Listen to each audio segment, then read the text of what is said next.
শুরুতেই আজকে এক নজরের সংবাদের শিরোনাম। আপনারা দেখছেন আপনাদের প্রিয় চ্যানেল রোজ বাংলা। প্রতিশ্রুতি পূরণ, রাজ্যের সিভিক ভলেন্টিয়ারদের বেতন বাড়ালো রাজ্য সরকার। অপরদিকে চাকুরির পরীক্ষায় দুর্নীতি, প্রতারণা, জালিয়াতি, প্রশ্ন ফাঁস রুখতে কঠোর আইন। রাজ্যের যাবজ্জীবন হবে কারাদণ্ড, তার সাথে 1 কোটি টাকা জরিমানা। একেবারেই কঠোর আইন আসছে রাজ্যে। অপরদিকে 6 মাসের মধ্যে প্রথম বর্ষণেই 1800 কোটি টাকায় তৈরি অযোধ্যা রাম মন্দির জলে থই থই। হলো ছাদ ফুটো, চুইয়ে পড়ছে জল, প্রবল ক্ষুব্ধ প্রধান পুরোহিত। অপরদিকে ফের চালু হচ্ছে ভারত বাংলাদেশের মধ্যে নতুন রুটে ট্রেন পরিষেবা, জানাচ্ছে কেন্দ্রীয় সরকার। রাজভবনে হবে শপথ। রাজ্যের উপনির্বাচনে জয়ী তৃণমূল বিধায়কদের শপথ নিয়ে তৈরি হয়েছে প্রবল শোরগোল রাজ্য জুড়ে। অপরদিকে স্পিকার নির্বাচন নিয়ে উত্তেজনার মাঝে বাংলার মুখ্যমন্ত্রী মমতা ব্যানার্জিকে ফোন করলেন কেন্দ্রীয় প্রতিরক্ষা মন্ত্রী রাজনাথ সিং। বিপাকে বিজেপি সাংসদ সৌমিত্র খা, গ্রেপ্তারি পরোয়ানা জারি হলো বিজেপি সাংসদের বিরুদ্ধে। আবারও বড় বিভাগে অরবিন্দ কেজরিওয়াল, জামিন পেয়েও পেলেন না জামিন। এবার ইডির পর জেলের ভেতর গিয়ে তিহার জেল থেকে সিবিআই গ্রেপ্তার করল অরবিন্দ কেজরিওয়ালকে। অপরদিকে রান্নার গ্যাস সিলিন্ডারে বিরাট বড় দামের মূল্যে পতন। মাত্র 530 টাকায় মিলবে এবার রান্নার গ্যাস। বড় পদক্ষেপ নবান্নের। এছাড়া রাজ্যের আবহাওয়া কেমন থাকবে সেটাও জানাবো বিস্তারিত। চ্যানেলের জুড়ে থাকুন শেষ পর্যন্ত। সংবাদগুলো নিয়মিত দেখবার জন্য অবশ্যই চ্যানেলটিকে সাবস্ক্রাইব করে পাশের বেল আইকনে ক্লিক করবেন। একটা লাইক করে দেবেন, গুরুত্বপূর্ণ মতামত কমেন্ট বক্সে লিখে জানাবেন। আগামী মাসেই মিত্র দেশ রাশিয়া যাচ্ছেন দেশের প্রধানমন্ত্রী নরেন্দ্র মোদী। আগামী মাসেই রাশিয়ার পথে প্রধানমন্ত্রী। সেখানে রাশিয়ার প্রেসিডেন্ট ভ্লাদিমির পুতিনের সঙ্গে একান্ত বৈঠক করবেন প্রধানমন্ত্রী মোদী। রাশিয়া ইউক্রেন যুদ্ধের পর এটাই প্রধানমন্ত্রী নরেন্দ্র মোদীর প্রথম রাশিয়া সফর। যদি সবকিছু ঠিকঠাক থাকে তবে মোদীর এটা হবে তৃতীয় রাশিয়া সফর। এর আগে 2019 সালে রাশিয়া গিয়েছিলেন নরেন্দ্র মোদী। দুই দেশের মধ্যে সম্পর্কের আরও উন্নতির জন্যই নরেন্দ্র মোদীর এই রাশিয়া সফর বলে মনে করছে কূটনৈতিক মহল। উদ্বোধনের মাত্র 6 মাসের মধ্যেই বর্ষার প্রথম বৃষ্টিতেই অযোধ্যা রাম মন্দির করছে জলে থই থই। 1800 কোটি টাকার মন্দিরের নকশায় কি বড় কোনো ত্রুটি? ইতিমধ্যে ক্ষুব্ধ রাম মন্দিরের প্রধান পুরোহিত। অযোধ্যা রাম মন্দিরের গর্ভগৃহে নিকাশি ব্যবস্থা নেই, সেই জন্য মরশুমের প্রথম ভারী বৃষ্টিতে রাম মন্দিরের ছাদ বেয়ে চুইয়ে পড়ছে জল, দাবি করলেন প্রধান পুরোহিত আচার্য সত্যেন্দ্র দাস।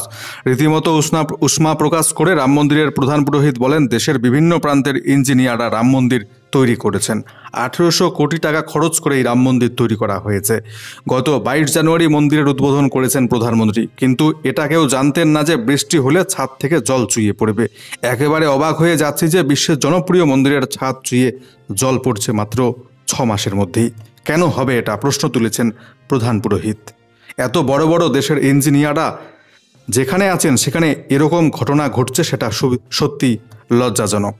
জানুয়ারিতে অযোধ্যা রাম মন্দিরের উদ্বোধনের পর থেকে শনিবার মধ্যরাতে প্রথমবার ভারী বর্ষণ হয়েছে সেখানে। আর সেই প্রথম বৃষ্টিতেই রাম মন্দিরের গর্ভগৃহ চুইয়ে জল পড়ার ছবি ইতিমধ্যে সোশ্যাল মিডিয়ায় হয়েছে ভাইরাল। রাম মন্দিরের প্রধান পুরোহিত জানান, শনিবার মধ্যরাতে বৃষ্টির জেরে গর্ভগৃহের ছাদ বেয়ে জল চুইয়ে পড়েছিল। পুজোর জন্য রামলালার মূর্তির সামনে পুরোহিতরা যেখানে বসেন, যেখান দিয়ে ভিআইপিরা দর্শন করেন, সেখানেই জল পড়তে শুরু করেছিল। সেই সঙ্গে তিনি অভিযোগ করেন যে মন্দিরের নির্মাণের ক্ষেত্রে গাফিলতি করা হয়েছে। অবিলম্বে যাতে সারাই করা হয় ওই আর্জি জানিয়েছেন প্রধান পুরোহিত। যাবজ্জীবন কারাদণ্ড, তার সাথে 1 কোটি টাকা জরিমানা। চাকুরির পরীক্ষায় দুর্নীতি, জালিয়াতি, প্রতারণা, প্রশ্ন ফাঁস রুখতে কঠোর আইন আনছে এবার এই রাজ্য সরকার। প্রশ্ন ফাঁস বিতর্কে দেশ জুড়ে তোলপাড়। নিট এবং নেট পরীক্ষায় দুর্নীতি, একের পর এক নতুন তথ্য আসছে সামনে। এরই মধ্যে এবার প্রশ্ন ফাঁস রুখতে কঠোর আইনের পথে যোগী আদিত্যনাথের উত্তরপ্রদেশ রাজ্য সরকার। মঙ্গলবার মন্ত্রিসভার বৈঠক করেন উত্তরপ্রদেশের মুখ্যমন্ত্রী যোগী আদিত্যনাথ। সেখানেই সিদ্ধান্ত হয় যে প্রশ্ন ফাঁস রুখতে বিধানসভায় শীঘ্রই নয়া আইন পাস করবে তারা। যেখানে ঠিক হয় এই ধরনের অপরাধে দোষী সাব্যস্ত হলে অপরাধীর যাবজ্জীবন কারাদণ্ড হবে এবার। তার সঙ্গে দিতে হবে 1 কোটি টাকা পর্যন্ত জরিমানা। বলা হয়েছে, যে কোনো প্রতিযোগিতামূলক পরীক্ষা, পদোন্নতি পরীক্ষা, ডিগ্রি, ডিপ্লোমা, যে কোনো প্রবেশিকা পরীক্ষায় প্রশ্ন ফাঁস বা কোনো শংসাপত্রে জালিয়াতির ঘটনায় অপরাধীদের 2 বছর থেকে যাবজ্জীবন কারাদণ্ড হবে এবার। একই সঙ্গে 1 কোটি টাকা পর্যন্ত জরিমানা করা হবে নতুন আইনে। উত্তরপ্রদেশের আসন্ন বিধানসভা অধিবেশনে এই অধ্যাদেশ পাস করা হবে। এরপর রাজ্যপাল অনুমোদন দিলে ওই অধ্যাদেশ আইনে পরিণত করা হবে। উল্লেখ্য, চলতি বছর উত্তরপ্রদেশে পাবলিক সার্ভিস কমিশনের পরীক্ষার প্রশ্ন ফাঁসকে কেন্দ্র করে রীতিমতো উত্তাল হয়ে উঠেছিল পরিস্থিতি, যার জেরে বাতিল হয় পরীক্ষা। এই ঘটনায় ইতিমধ্যে 6 জনকে গ্রেপ্তার করেছে উত্তরপ্রদেশ পুলিশ। এছাড়া উত্তরপ্রদেশের পুলিশের নিয়োগের পরীক্ষাতেও ঘটেছে ওই প্রশ্ন ফাঁসের ঘটনা। এহেন পরিস্থিতির মাঝে এবার প্রশ্ন ফাঁসে কঠোর থেকে কঠোরতম আইন আনছে যোগী সরকার। প্রতিশ্রুতি পূরণ, সিভিক ভলেন্টিয়ারদের বেতন বাড়ালো রাজ্য সরকার। ঘোষণা হয়েছিল চলতি বছরের বাজেটে, অবশেষে ওই ঘোষণা হলো বাস্তবায়িত। রাজ্যের সিভিক ভলেন্টিয়ারদের দৈনিক মজুরি বৃদ্ধি করল রাজ্য সরকার। তাদের বেতন মাসিক 1000 টাকা করে বৃদ্ধি করা হলো। সোমবার রাজ্য সরকারের তরফে একটি বিজ্ঞপ্তিতে জানানো হয়েছে, রাজ্যের ভিলেজ সিভিক ভলেন্টিয়ারদের দৈনিক মজুরি 34 টাকা করে বৃদ্ধি করা হচ্ছে, অর্থাৎ মাসে তাদের বেতন বাড়ছে 1000 টাকা করে। প্রসঙ্গত, রাজ্যের ভিলেজ সিভিক ভলেন্টিয়াররা সাধারণত দৈনিক 344 টাকা করে প্রতিদিন ভাতা পান। সেই ভাতা বেড়ে দাঁড়াচ্ছে দৈনিক এবার 378 টাকা। ফের চালু হচ্ছে নতুন রুটে ট্রেন পরিষেবা বাংলাদেশ এবং কলকাতার মধ্যে। মাঝে পেরিয়ে গিয়েছে 77টা বছর। তবে শনিবার নয়াদিল্লিতে দুই দেশের প্রধানমন্ত্রীর বৈঠকের পর পুনরায় কলকাতা এবং রাজশাহীর মধ্যে আন্তঃসীমান্ত রেল পরিষেবা শুরু হতে চলেছে। 1947 সালের পর বন্ধ হয়ে যায় মালদা মুর্শিদাবাদ হয়ে কলকাতা রাজশাহীর রেল যোগাযোগ ব্যবস্থা। দীর্ঘ প্রায় 8 দশক এই রুটে ট্রেন চলাচল পুরোপুরি ছিল বন্ধ।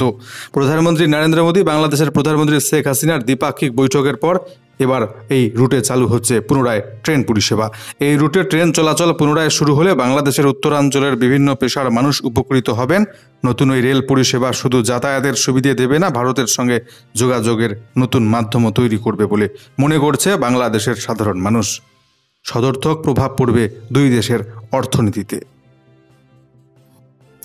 অপরদিকে বিপাকে বিজেপি সাংসদ সৌমিত্র খা। বিজেপি সাংসদের বিরুদ্ধে জারি হলো গ্রেপ্তারি পরোয়ানা। বিষ্ণুপুরের বিজেপি সাংসদ সৌমিত্র খার বিরুদ্ধে জারি হলো গ্রেপ্তারি পরোয়ানা। পুরনো একটি মামলায় ওই পরোয়ানা জারি হয়েছে।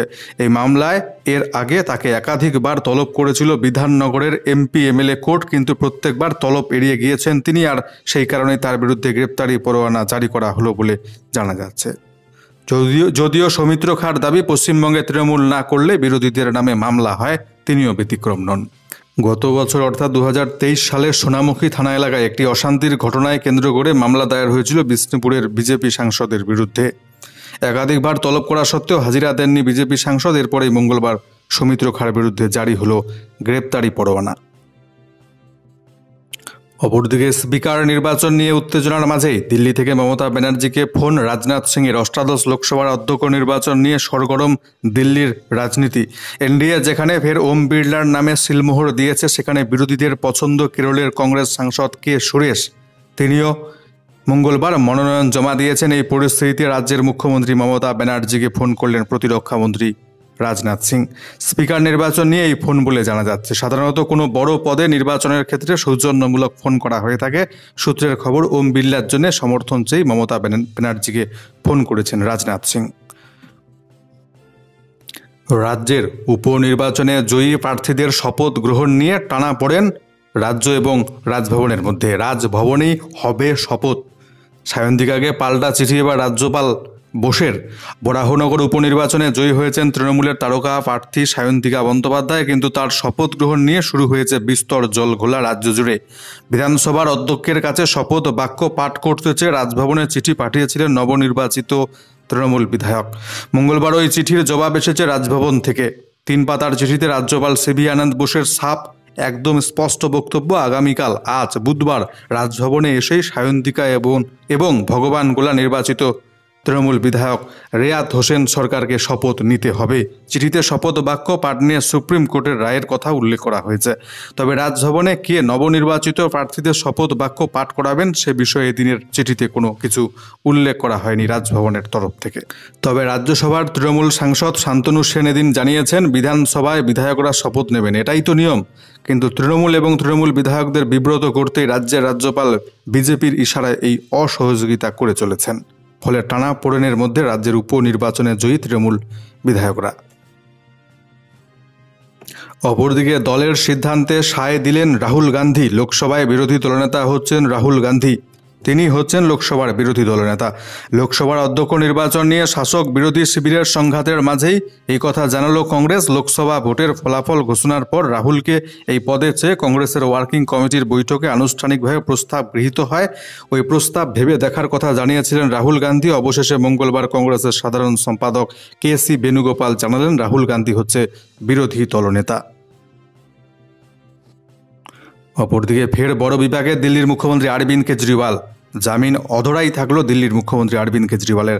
আবগারি দুর্নীতি মামলায় গত বৃহস্পতিবার দিল্লির রাউস অ্যাভিনিউ আদালত কেজরিওয়ালের জামিন মঞ্জুর করেছিল। ওই রায়ের বিরোধিতা করে পরদিন দিল্লি হাইকোর্টের দ্বারস্থ হয় এনফোর্সমেন্ট ডিরেক্টরেট বা ইডি।